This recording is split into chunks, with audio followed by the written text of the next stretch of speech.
Good morning from Bobblehead Homestead. It is cold and early on a Tuesday morning. I am going on my first road trip.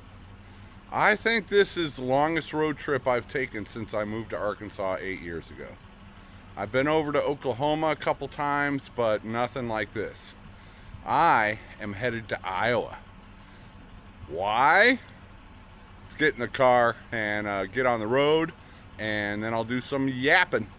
I am making my first rest stop.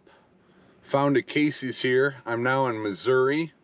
It is almost 11 o'clock, and I'm happy I made it this far without having to do a pit stop. But I need some gas. I should have filled up in Arkansas. Here in Missouri, it's about 20 cents higher than the gas stations I passed. That's all right. I just put 14 gallons in it.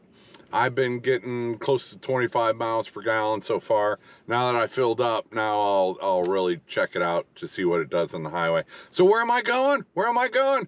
I'm going to Iowa. I'm going to Webster City, Iowa. It's basically straight north. So this morning I went past Fort Smith, around there. I went past Fayetteville. I'm up into Missouri now. I will be going around Kansas City and then around Des Moines, and then, you know, it's just a straight shot up, mostly highway. I think it's 49 I'm on now. I think it's something else up. My phone will tell me. That's the beauty of traveling these days. But yes, I am headed to Webster City, Iowa. What is in Webster City, Iowa? Murray McMurray Hatchery. Yes, baby chicks. This is a road trip to go get baby chicks. And there is a story behind that. But yeah, today I'm going to get 110 baby chicks.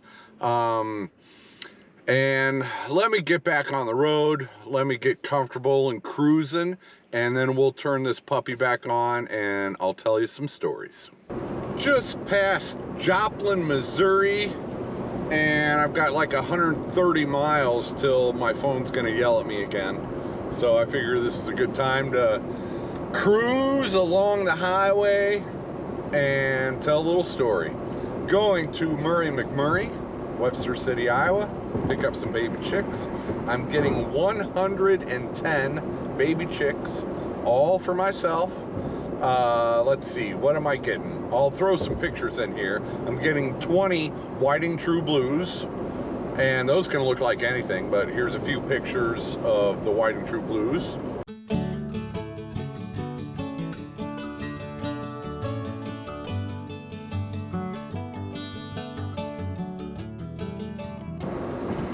The Whiting True Blues, I'm getting, they call it straight run. So they do not sex them. They just, well, you get what you get. So odds are you'll get, you know, 10 boys and 10 girls, but, you know, sometimes the odds are in your favor, sometimes not. But 20 straight run Whiting True Blues. Then I'm also getting 10 black copper Marans pullets. So these have been sexed, and I'm getting 10 of the black copper Marans pullets. Murray McMurray, my Marans, these I'm going to use for green eggers, olive eggers if they're dark enough browns, but these I'm not going to breed the Marans. These I'm just going to pair with the Whiting True Blues to get green eggers. If I'm going to, well, yeah, if I do Marans, I'd like to go get some from one of the top breeders in our area. That would be my first choice. There's a really good breeder down by Hot Springs. There's a couple of good farms over in Oklahoma that breed really good Marans. So these are just for olive eggers, green eggers, and those for Murray McMurray, I won't be breeding them, you know, for purebred Marans. All right, next up, I am getting 30 golden penciled Hamburgs.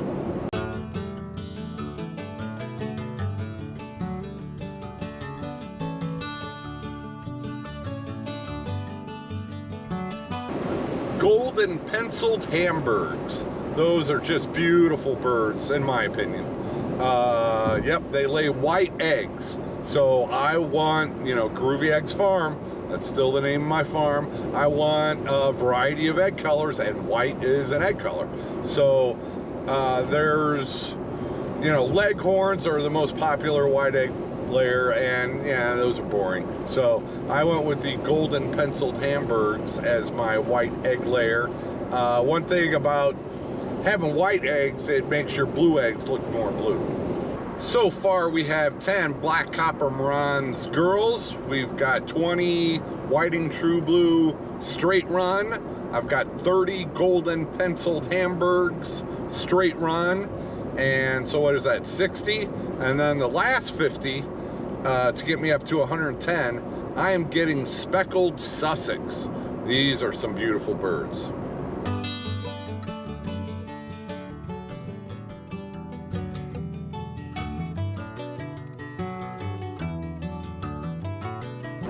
Yep, those are pretty cool with the multicolored feathers, and those lay like a very light brown egg, and with the bloom on them they can sometimes be a pinkish color. So Sussex are one of the breeds that you can get some pink eggs from, and I got 50 of those. Now though these order, yeah, that's part of the story that I will get to. So I'm going to get 110 chicks. The 50 speckled Sussex, I think I'm getting 30 straight run, and then 5 boys and 15 girls. Okay, so why don't I just have them ship it, you know, put them in a box and send it through the mail? Well, I tried that a couple weeks ago. I ordered 55 baby chicks from Hoover's, and they all were dead on arrival. So yeah, that you know, that's always tragic, and it was just, yeah. And I ain't got, you know, I ain't got time to wait for another order. It had been another month and a half before they could have fit me back into their lineup. So I just, you know, hadn't given me my money back, and then I went and added on to my order to Murray McMurray Hatchery. And so let's see, the Hoover, they shipped it on a Wednesday, and it was Saturday morning when I got the baby chicks.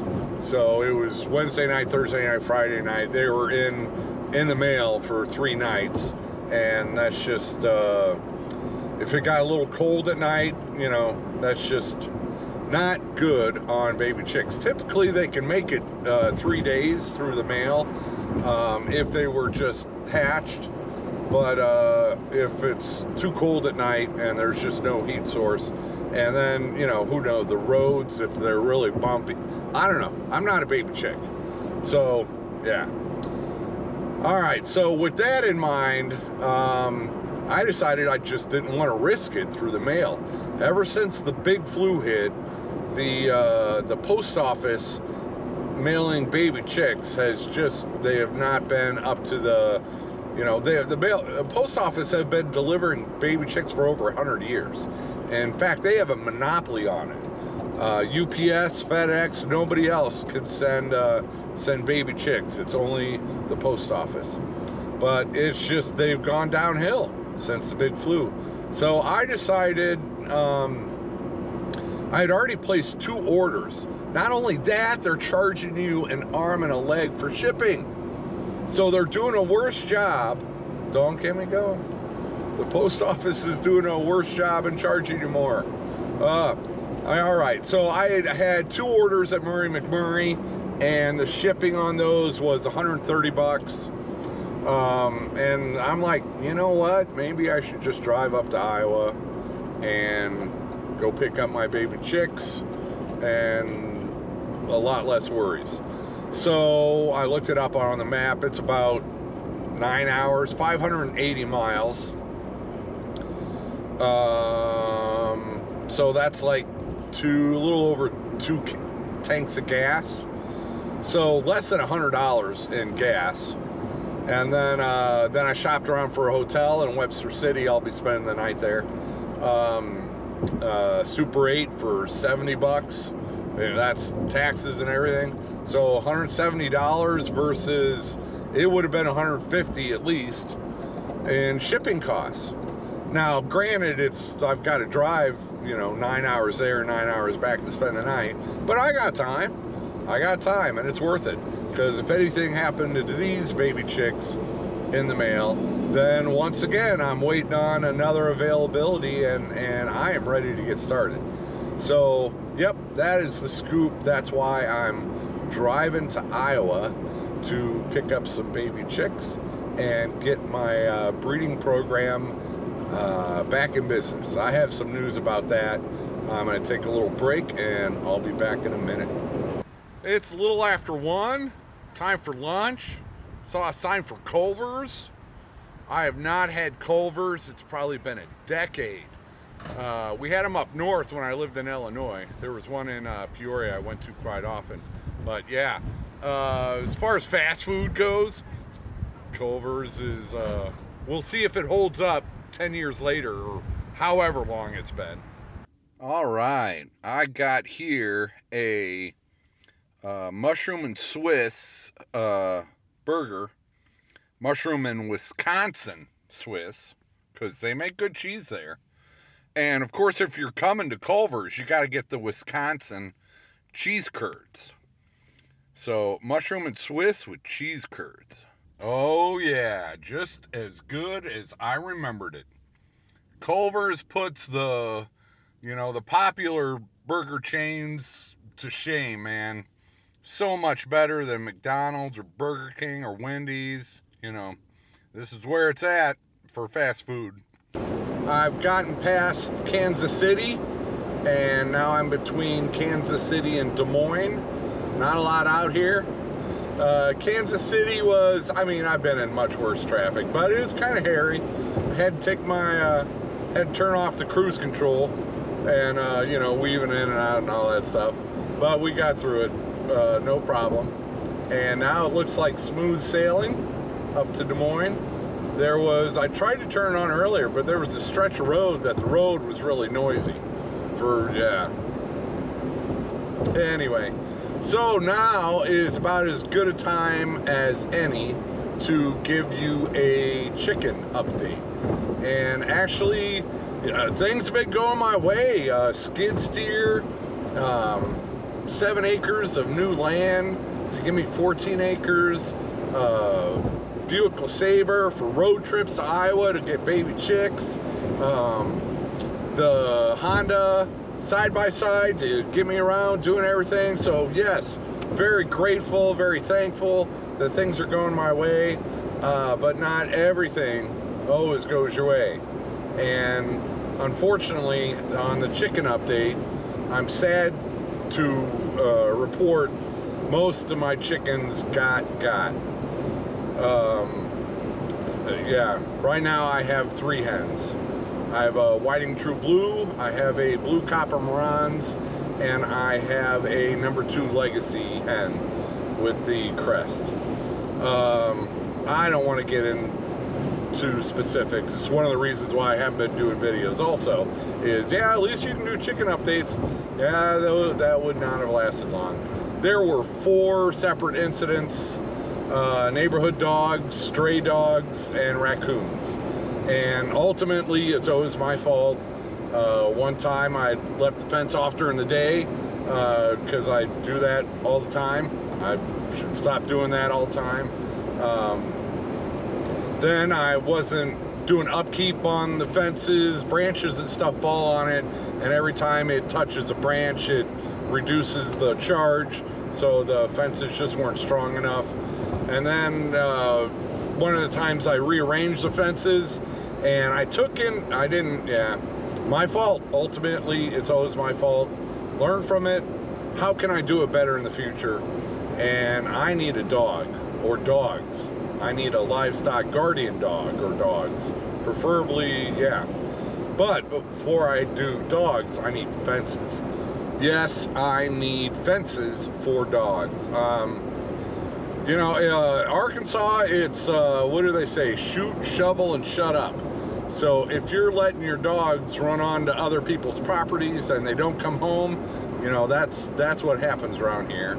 And if you let your dogs run around and they go destroy other people's stuff,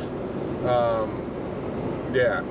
So I want to be responsible, and I want to have perimeter fencing for the dogs in place before I get them. Having that skid steer is exactly what I needed to get ready for fences. I had that bulldozer and forestry mulcher come in and clear all the main stuff around the fence lines where I wanted them. Now I need my skid steer to clean that up, get all the down branches, and just clear it for the fences. So getting that skid steer back was, you know, I needed that really to finish the fence job. So now that's going to be a big project coming up. Will be some perimeter fencing. I'm not going to do the whole property. I'm going to do a section. So I'll have a perimeter fence, and then I'll have the chicken flocks inside that with their own fence. And then the dogs can run around and, yeah. So I will be looking for a livestock guardian dog. Preferably, I'll get lucky and come across an adult that's already familiar with chickens and, you know, is a livestock guardian dog. Now that's not a sure thing I'll be able to find it. Maybe, yeah, you never know, things come up. But like a Great Pyrenees, Anatolian Shepherd mix, and I think there's a couple other breeds that are, you know, they're just bred for centuries to be livestock guardian dogs. Now getting a puppy, it'd be nice to get an adult and get a puppy at the same time, so that the puppy is being trained by the adult. That would be my dream scenario, coming up soon. So hopefully I can pull that off somehow, but I got to get that fence in first. And so yeah, very sad update on the chickens. So I am, you know, I'm starting over. It was a good break, you know, not having to feed 10 flocks every day. I got a good break from that, but now I got my chicken breeding mojo back and some excitement, you know, starting over from scratch as far as the genetics go. I've got this trip to Iowa, and I've got another trip for more baby chicks in the works. I'll talk about that more later. But I'm getting excited to get the chicken breeding business back again. You know, you can't do it overnight.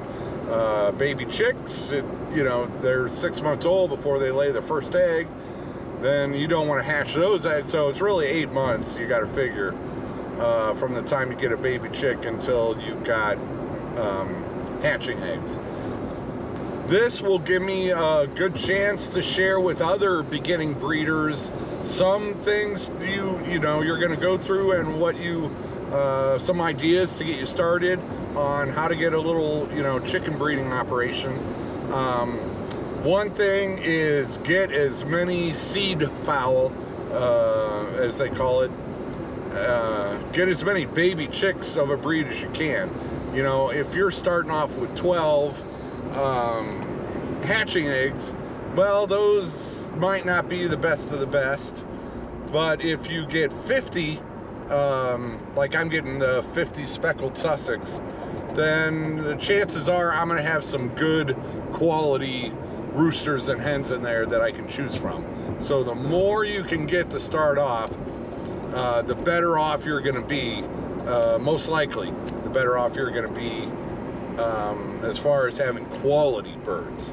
If you don't care about quality, you know, you can do whatever you want. A lot of people are out there just, they don't care about quality. They're doing whatever they want. I'm guilty of that also. Typically you don't want to go to a hatchery to start your breeding program. They're not as big on quality. So like my Morans, I don't want to go to a hatchery to start over on Morans. I want to go to you know, a well-known established breeder on that. But like the speckled Sussex, there were no speckled Sussex breeders in the area, so I figure I'll just get 50, and surely I'll have some good quality birds out of that, and then we'll go from there. The white and true blues, all you care about is the egg color and the egg size and the egg frequency that they lay them. And then the golden penciled Hamburgs, that's another one, the white egg breed. You know, I wanted a white egg breed to, you know, white is a color in your colorful egg basket, and they're a unique breed. So I got 30 of them. I would have gotten 50 of those, but they weren't available. I might end up getting some more. But same thing there. I'll pick out the best rooster, you know, out of 30. So let's say I get 15 roosters, 15 hens. The single best rooster out of the 15. And then the best 4, 5, 6 hens, however many are the best. And then I've got my my 18 flock, and then second best, third best rooster, and the other hens, you know, they go into the B team flock, and then you breed those, and yeah, so that gets you started. That gets you started. Ideally, if you can start off with 100 chicks or hatching eggs, and so you're choosing the best out of 50, that does you a lot better. So yeah, that is my chicken update, and I'm excited to get back into this, bringing in some new breeds that I've never tried, so I get to experience that. The white and true blues, and I'll just spill the beans now. Whiting is a guy's last name, Dr. Tom Whiting, and he developed a breed that they breed true for blue eggs. Murray McMurray is the only hatchery that offers them, that ships, you know, that offers them for sale. But Dr. Tom Whiting has his own farm out in Colorado. He breeds for fly fishing, is his main business, but he also has a side business where he does, you know, he's a smaller hatchery. So he's got some specialty blue egg layers that you can only get in Arkansas. He doesn't ship hatching eggs. He just supplies some local feed stores. And so if you want these, you got to go to Colorado. And that is my plan. I'm going to go to Colorado and bring back some blue egg layers that then, you know, then I can share them around our parts of Arkansas. So that's going to be a cool thing. So I got big plans. I'm excited for what's coming ahead. Should give me plenty of content coming up. You know, taking care of, well, I'm getting 110 today, and Whiting, their minimum quantity discount order is 200 baby chicks. So I'm gonna yeah, anybody around Arkansas wants some baby chicks from Colorado, hit me up so I can hit that minimum 200. I've already picked out what I want from them. There are two breeds of the blue eggs. One's called Butter Blues, the other one is Moon Dust Blues, and then he has a breed called Creole Pettidacinca. Those are uncommon, and they lay darker brown eggs. Yep. So yeah, so I want like 50 of those, each of those, so that'd be 150. So hopefully I can find some other people that want to buy another, and I'll drive out to Colorado and bring them back for you.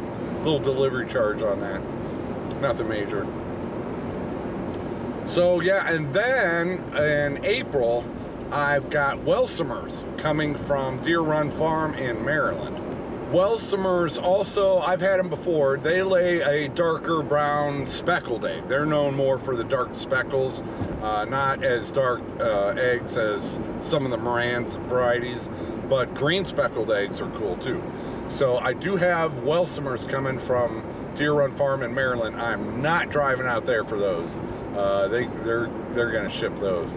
So, and I ordered those in November, and they were already sold out till April. So Maryland, the Deer Run Farm, that's the farm that originally imported them into the United States. So the very first Welsumers that got imported into the U.S. were to Deer Run Farm. It was a different name back then. It's been taken over, but yeah, they've got a well-known line of Welsumers, and I've gotten some from them before.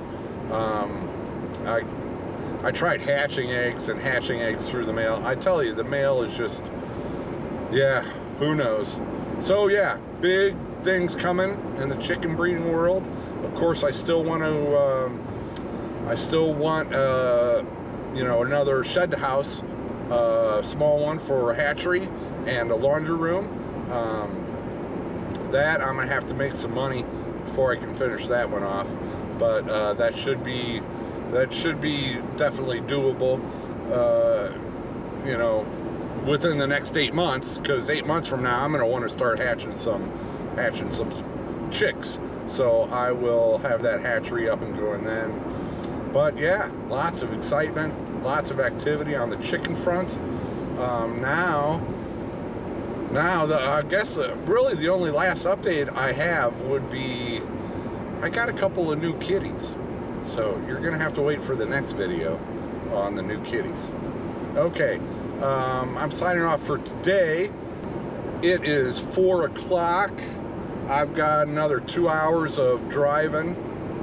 I'll probably hit somewhere local for dinner and, just go enjoy my hotel room. And then in the morning, they open at 9. I'm gonna be there right at 9. Grab the baby chicks. I'll do some more filming tomorrow. So yeah, this is the end of part 1, I guess. We'll see if I do it in part 1 or part 2. I don't know. I just don't know. Thanks for watching. Thanks for everything. See you either right now or see you in part 2.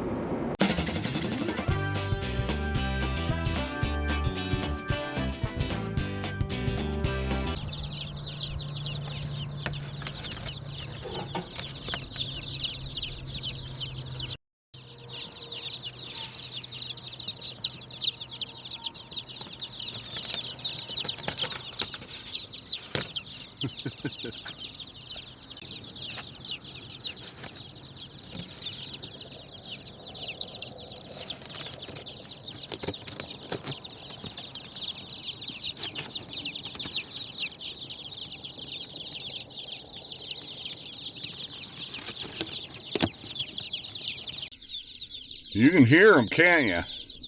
It's going to be a loud ride home, but that's all right. I got here half an hour early and they took care of me because I'd like to get home by dark, and I'd like to get home by dark, so I'm headed out. First pit stop. I'm at a rest area somewhere south of Des Moines, not far. It's like 10:30. I've been on road for a couple hours, so I like rest areas. They are quick and easy. You don't have to go into town, and yeah, you guys know. Most of you anyway. Oh yeah, I did not film at Murray McMurray because it was windy and cold. So windy. So I just got him in the back seat and got out of there and got on the road. We'll see if I can make good time today. I want to make it home by dark. All right, rest area. Thank you, Iowa. And I'll talk on the way home, although it'll be hard to talk over them. I'm trying to figure out what kind of music soothes them. None of it yet.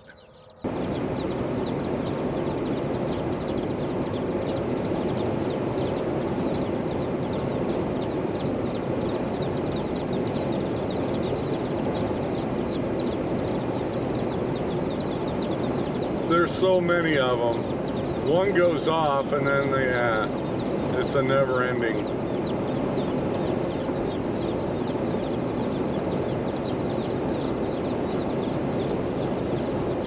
110 baby chicks in the back seat. I don't know how tolerable they will be on this video. Only one way to find out. All right, I got in last night right at dark. Got checked into the hotel. I went to a local restaurant, Seneca saloon and pizza. Yep, nice little bar in downtown Webster City.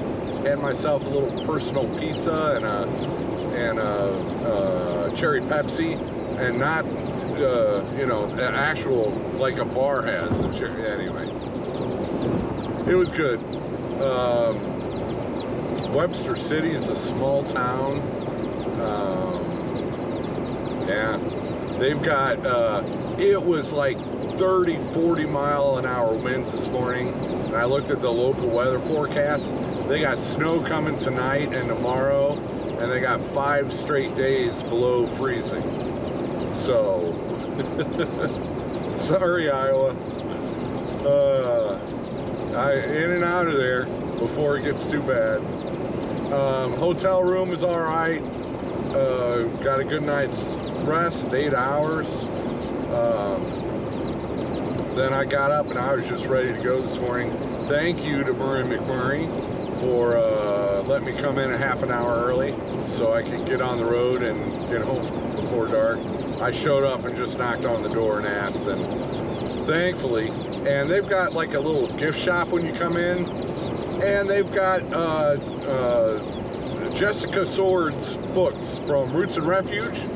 Yeah, I met her, went to her before she moved out to South Carolina. I've got her first book, and I got it signed personally. She had a little book signing party not long before they moved out east. Anyway, that was cool. So, and they had a big old box of baby chicks for $3 each, just mixed, and I'm like, I'm all full up, but that would have been tempting. But yeah, Murray McMurray, good to deal with, in and out of there, and on the road. And hey, I have just left Iowa, and I am now in Missouri. Well, look at that. Oh, probably another hour and a half to Kansas City. I'll get there around lunchtime, probably. And that's probably where I'll stop for lunch. Might want to go back to Culver's. I had the mushroom and Swiss, but they've got a walleye burger. Northern walleye burger. Sandwich, I should say. It's all the same. Buns and meat. Anyway, yeah, so it went good. Everybody's alive and well. They're chirping freely. I'm all set up for them. When I get home, all I got to do is turn on the electricity strip, and everything will be plugged in and going. And yeah, then I am back in the chicken breeding business. Well, at least with baby chicks. I think I said earlier, it's like 8 months before you can start hatching eggs, typically. And that'll be late fall. So next spring I'll be off to the races, have my little hatchery building set up, and we'll be good. Okay, I don't know what else I can talk about. Yes, I have to talk about the cats. You guys, he sneaks into all the photo bombs me, and I'm like, dude, you can't be in the video because I haven't introduced you yet. He doesn't care. Now you know Tahi. But yeah, I'll do a video of the cats when I get home. I got them anyway. All right, I'll sign off for now. This will not be a two-parter, so thanks for watching. Take it easy, everybody.